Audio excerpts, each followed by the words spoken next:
मी ऋत्विकला गावी सोडण्यासाठी आलो होतो. आज अक्षय तृतीया आहे. तर गावी आल्यानंतर बघतो तर इथे बघा किती कडकडीत ऊन आहे. इथे सुद्धा असं बाहेर जाऊ वाटत नाही आणि बघा एक घामाच्या धारा पडायला लागल्या, तितकं ऊन आहे. आणि त्यात आमचं संपलं आहे सिलेंडर. सो आता आई करते आहे चुलीवर पोळ्या. चला तुम्हाला दाखवते. आज पोळ्या आमच्या चुलीवर आहेत. इकडे बघा चुलीवरच्या आमच्या पोळ्या. इथे मशीन लावायची अजून. इथे चुलीवर पोळ्या चालू झाल्यात. आईने ह्या पोळ्या इतक्या केल्यात. आज आपल्याला बघा चुलीवर किती मस्तपैकी पोळ्या तयार होत आहेत. गरमागरम पोळ्या आहेत. आई बनवते इथे पोळ्या. आणि ऋत्विका आलाय बाहेर. ऋत्विकच्या मैत्रिणीसुद्धा आल्या आहेत. ही सिद्धी आहे, ही परी आहे. अजून अन्वी कुठे गेली? अन्वी घरी गेली वाटतं. ऋत्विकचे मित्र कमी, मैत्रिणी जास्त आहेत. हे ना ऋत्विक? ऋत्विकला इथे बघा गरमीने उष्णतेने रांजणवाडे आल्यात. किती हीट आहे बघा. आमच्या इथे कोल्हापूरमध्ये फार गरमी आहे. तुम्हाला सुट्ट्या पडल्या का शाळेच्या तुम्हाला? हा पडल्या? हा म्हणते की परी. काय परी? परी लाजतीये. नाही पडल्या अजून सुट्ट्या. ऋत्विकला सुट्ट्या पडल्या. ऋत्विक आता खुश आहे. सगळ्या गल्लीतल्या पोरींना गोळा करतोय आणि खेळतोय मामाच्या गावाला येऊन. आहे ना ऋत्विक? मामाच्या गावाला आले. आणि ते आता अक्षय तृतीय. आईचं गाव? माझं गाव मुंबई, हे वडगाव आईचं गाव. हा हे वडगाव आईचं गाव आहे आणि मामाचं गाव मुंबई. हा का? तिचं लॉजिक. माझं गाव हेच आहे. तुझं गाव कोणतं आहे? हा तू तुझं गाव नाही काय सांगितलंस? हे माझं गाव. तुझंच गाव आहे? इथं मला लोक ओळखतात. हा आणि ते पप्पांचं गाव? पप्पांचं गाव मादा आहे. माद्या. तिथे नाही राहायला जायचं का तुला? नाही जायचंय. इथं कशाला आलंयस? तुझ्या गावी जा ना. बघा माकड आलंय. उन्हाळ्यात असे माकडांच्या टोळ्या येतात पूर्ण. आणि पूर्ण घरांवरती अशा उड्या मारतात. हे एक माकड आले बघा इथे. ऋत्विक आणि मी आता निघालो आहे माझ्या भावाच्या घरी, म्हणजे माझ्या बहिणीकडे. त्यांनी ना गोबर गॅस सिस्टम म्हणजे त्यांचे तिथे बसवले. या गॅसच्या टंचाईमध्ये तुम्हाला माहिती आहे कित्येक जणांना सिलेंडरचा किती प्रॉब्लेम फेस करावा लागला. सो म्हणून त्यांनी त्यांच्या तिथे म्हणजे त्यांच्याकडे खूप जागा, गावी खूप जागा असते. त्यामुळे तिथे गोबर गॅस त्यांच्या तिथे जिथे त्यांनी घर बांधले त्याच्या आजूबाजूला म्हणजे खूप जागा आहे. तर तिथे त्यांनी गोबर गॅस सिस्टम म्हणजे बसवून घेतले. बघून येऊया कसं आहे त्यांचं ते गोबर गॅस सिस्टम. त्यांनी जो बसवला आहे तो कसा आहे, कसा वर्क करतो. चला म्हणून आता आम्ही चाललो ऋत्विक आणि मी. 1 किलोमीटरचं अंतर आम्हाला पार करायचं आहे. एवढा रस्ता बघा चालत चाललोय.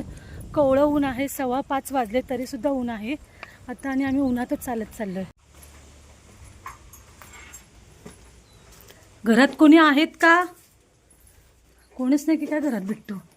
आपणच आलोय. वहिनी इकडे बापू बसलेले आहेत. हा बघा हा तो गोबर गॅस आहे जो आपल्याला आता या गॅसच्या टंचाईमध्ये खूप खूप फायद्याचा ठरू शकतो. आणि दादाने पण तो गोबर गॅस आता त्याच्या घराच्या पाठीमागे बसवून घेतलाय. याचा त्यांना खूप फायदा झालाय. आणि तुम्हाला वाटत असेल की गोबर गॅस बसवण्यासाठी खूप खर्च येतो, तर असं अजिबात नाही. सरकारतर्फे आपल्याला सबसिडी मिळते गोबर गॅस बसवण्यासाठी. तर ज्याच्या घरी गुरंढोरं आहेत, त्याच्यानंतर घराच्या आजूबाजूला थोडी जागा आहे, त्यांना ते सहज हे गोबर गॅस बसवू शकतात.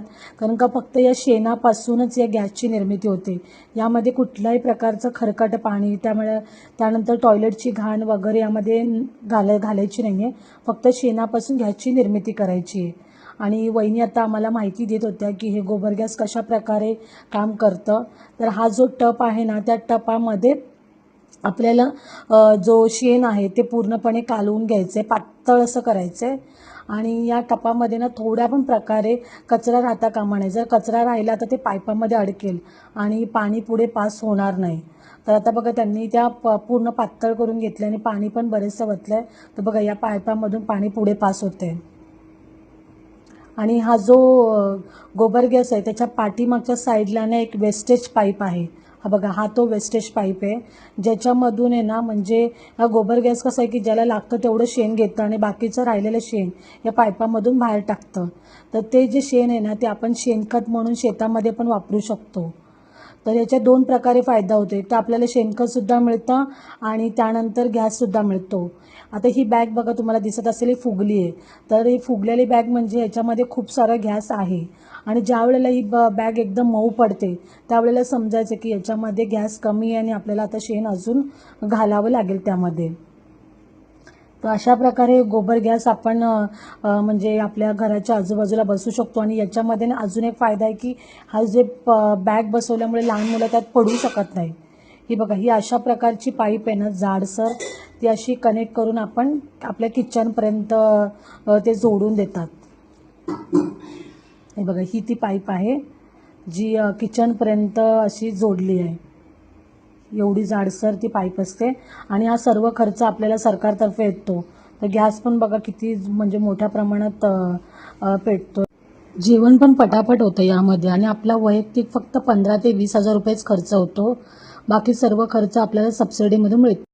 आता दादा वहिनींना भेटून आम्ही पुन्हा निघालो आमच्या घरी. आता 6:30 वाजले होते आणि सूर्य पण मावळतीला आला होता. ऊन पण कमी झालं होतं आणि छान वातावरण होतं. तर आता आपण आपल्या व्हिडिओचा एंड करूया. तुम्हाला आमचा व्हिडिओ आवडला असेल तर प्लीज आमच्या व्हिडिओला सबस्क्राईब करा, लाईक करा. पुन्हा भेटू नेक्स्ट